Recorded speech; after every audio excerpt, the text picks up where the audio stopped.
안녕하세요. 원의 사랑 이문원입니다. 오랜 동안 제가 못 뵀어요. 제가 이제 딴 계획이 있어가지고 그거 준비하느라고 나중에 제가 뭘 하는지는 다시 한번 유튜브에 올리겠습니다. 오늘은 시기적으로는 조금 늦었는데 대개 10월 중하순 되면은 구근을 캤어야 돼요. 그래서 구근도 출식구근, 봄에 심어주는 구근이 있다고 그러고, 그 다음에 출식구근, 가을에 심어주는 구근이 있는데, 오늘은 이제 춘식구근. 그러니까 봄에 칸나나, 달리아, 그라디라스. 대개 이제 세 가지를 대표적인 춘식구근인데, 심고 벌써 거의 한 달 전에 캤어야 돼요. 저도 캐기는 오래전에 캤는데, 제가 이제 딴 거 하느라고 유튜브에 못 올렸는데, 오늘은 글라디오라스. 여러분들이 잘 아시는 글라디오라스. 그러니까 글라디오라스 구근이라는 거는 제가 이제 전번에도 설명을 했어요. 구근을 심으면은 구근이 소실이 되고, 요건 없어지고, 그러니까 모금, 요건 없어지고, 새로운 신구가 형성돼가지고, 내년에 개화가 된다. 그래서 심을 때, 이거를 너무 야치지, 토양에서 너무 야치 심으면은 새로운 구근이 올라와서 옆으로 노출될 염려가 있기 때문에, 그러니까 구근을 심는 깊이가 굉장히 중요하다고 그랬거든요. 자, 처음에 심은 거는 요거요. 처음에 모구를 심은 거는 요건데, 요거는 소실이 돼. 요거는 처음에 심었던 거는 이제 꽃이 펴. 요게 처음에 심었던 건데, 마르고 그 위에 가서 새로운 신구가 형성이 된다. 그러니까 신구가 내년에 필 개화 구근이 형성이 되면서, 그 다음에 요거는, 보세요. 똑같은 건데, 목자라고 그래서 새끼들이 굉장히, 요거는 개화 구근이고, 요거는 내년에 이제 봄에 요것만 따로 분리해가지고 줄뿌림을 해요. 그럼 가을에 가서 이 정도 크게 돼가지고 이제 내후년에 개화 구근으로 이용할 수가 있는 거죠. 제가 항상 얘기하는 거지만 꽃이 졌다고 그래가지고 줄기를 자르면 안 된다고 그랬어요. 이파리가 있어야 동화작용을 해가지고 다음에 필 신구의 영양분을 공급하기 때문에 다 마를 때까지 그대로 두어라. 그리고 이거는 자르는 경우도 있고 되게 이렇게 그냥 분리가 돼요. 이렇게 자동적으로 분리가 되기 때문에 굳이 자를 필요가 없다 이게. 자동적으로. 그러니까 구경이라고 해서 이 줄기, 잎줄기하고 다 연결이 되어 있는 거예요, 이게. 그러니까 절대 요거를 그냥 조그맣다고 버리지 말고 요것만 따로 분리를 해라.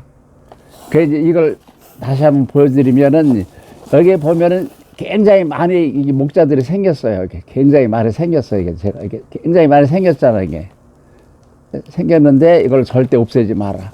그리고 요 밑에 있는 거는 요 밑에 쭉쟁이는 이거는 금년 봄에 심었던 게 개화하면서 신구를 위에 가서 옆으로 형성되는 게 아니라 칸나처럼 옆으로 이런 아시아라 생강처럼 생긴 옆으로 형성되는 게 아니라 위로 형성되기 때문에 글라디오라스는 심는 깊이가 굉장히 중요하다. 그렇다고 너무 깊이 심으라는 건 아니고, 그다음 이런 자구들이 많이 생기면은 이걸 절대 버리지 말아라. 이것만 따로 분리해서 심어라. 이제 글라디오라스에 대해서는 고만치 제가 설명을 하고, 그 다음에 이제 다리아라고 여러분들 잘 아시잖아. 다리아. 고구마처럼 생긴 거. 다리아. 이제 구근이 여러 개가 생겼는데, 이게 10월 달에 온도가 높으면, 온도는 그대로 영하로 내려가지 않고, 온도가 한 아침 저녁에 그러면 5도, 10도 돼도 다리아는 설이 막기 전에는 꽃이 그대로 펴요.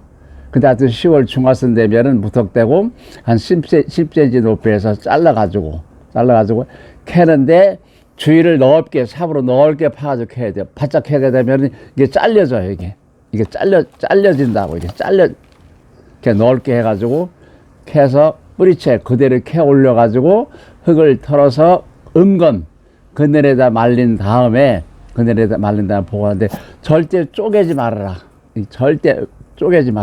제가 몇 번 설명한 거죠. 왜? 눈이 어디 있는지 모른다고 그랬잖아요. 제가 아무리 다리아를 오래 길렀더라도 눈이 어디 있는지를 모른다.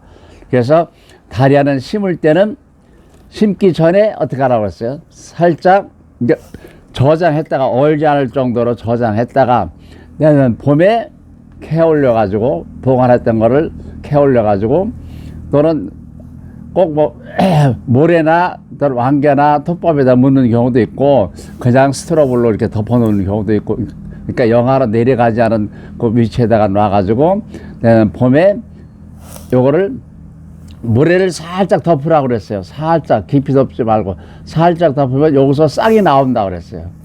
그러니까 다 눈이 있는 게 아니고 두 개, 세 개 붙어가지고 눈이 하나가 나오는 경우가 있으니까 눈이 살짝 틀 때 가위를 잘라서 분구한다고. 짜게 쪼개라. 그러니까 여기도 보면은 구근은 굉장히 많은데 다 눈이 하나하나 따로 분리가 되는 게 아니고 여기 보면 한 8개밖에 안 될 거예요. 그러니까 하나하나 되는 것도 있고 뭐 2개에서 하나가 나오는 경우도 있고, 이것도 마찬가지예요. 다 살짝 모래를 덮어가지고 싹이 나오면은, 길게 나오는 게 아니라 눈이 막 틀라고 할 때 길게 나온 걸 잘못하면 떡 부러지면은 이건 끝나는 거니까 살짝 눈이 틀 때 가위로 잘라서 옮겨 심는데, 그 다음에 중요한 거는 다리아는 키가 굉장히 크다고 그랬잖아요. 그리고 크면서 그 다음에 이것도 이제 얕게 심으면 안 되는 게 한 20cm, 한 뼘 정도를 깊이 심어야 돼요. 옆으로 심는 거 제가 이제 조금 이따 그림으로 보여드리겠지만은, 그래서 심으면은 옆으로 계속 늘어나는 거예요. 계속 늘어나는 거다. 그래서 구근이 아니라 꽃이 큰 거는 한 1m 50, 2m까지 자라는데 요거를 적심을 하는 방법도 있고 지주를 세워서 절대 쓰러지지 않게 한다. 그러니까 구근을 비대시키려면 약간 사질양토에 심어야 되고, 그렇지 않고 점질, 약간 무거운 흙에 심게 되면 이제 구근은 많이 생기질 않아요. 그래서 이걸 심을 때는 절대 그대로 심지 말고 모래를 덮어서 눈이 어디 있는지 보고서 잘라서 심어라. 그러니까 이게 다 마찬가지야. 어디 눈이 있는지 몰라요.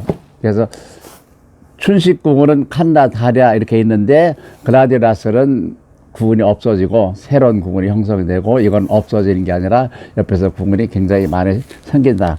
그래서 글라디오라스 전번에도 제가 그림을 그렸어요. 글라디오라스 이렇게 지표머리다. 글라디오라스를 이렇게 심게 되면은 이렇게 심게 되면은 여기서 이파리가 이렇게 나와가지고 이제 꽃이 피는데, 이걸 만약에 얕게 심었다, 이렇게 얕게 심었다. 그럼 새로운 구근, 요건 없어지고 새로운 구근이 오히려 노출되니까 안 된다고 그랬잖아요. 그래서 최소한 10cm 정도는 묻혀야, 그 다음에 요건 점점 나오면서 요거는 점점 없어진다고 그랬어요. 그래서 그 위에서 새로운 구근이 형성이 되고 목자, 새끼들이 많이 나온다. 그 다음에 다리아도 마찬가지. 다리아도 구근은 이렇게 세워서 심는 게 아니라고 그랬어요. 구근이 가장 편안한 자세로 옆으로 뉘어서 심는다고. 편안하게 뉘어서. 그럼 눈이 여기서 이렇게 쭉 나오잖아. 그래가지고 여기서 3개, 4개, 5개, 6개 구근이 형성이 된다고 그랬어요. 그래서 캘 때는 무더기채 캐가지고 하나하나 분리하지 말아라. 그러니까 요게 너무 낮게 되면 한 뼘 이상, 한 15cm 이상 묻혀야지. 너무 낮게 되면은 위에서 이렇게 쓰러질 염려가 있다. 그 다음에 이게 키가 너무 크면은 중간에 적심을 해가지고 곁가지를 내는 방법도 있다. 아마 전번에 제가 다 설명한 거니까 그러신 줄 알고, 춘식구근, 그러니까 칸나는 벌써 캐가지고 그냥 그대로, 칸나도 마찬가지로 그대로 캐가지고 약간 말려가지고 그러니까 표면에 습기가 있으면 안 되니까 말려가지고 얼지 않은 장소로 보관을 한다. 그래서 칸나는 이제 조금 있는데 그건 제가 오늘 여기 안 가져왔어요. 그 다음에 춘식구근은 요만 설명하고, 그 다음에 이제 백합에 대해서 제가 조금 설명할 게 있어가지고 여러분들한테 보여드릴게요.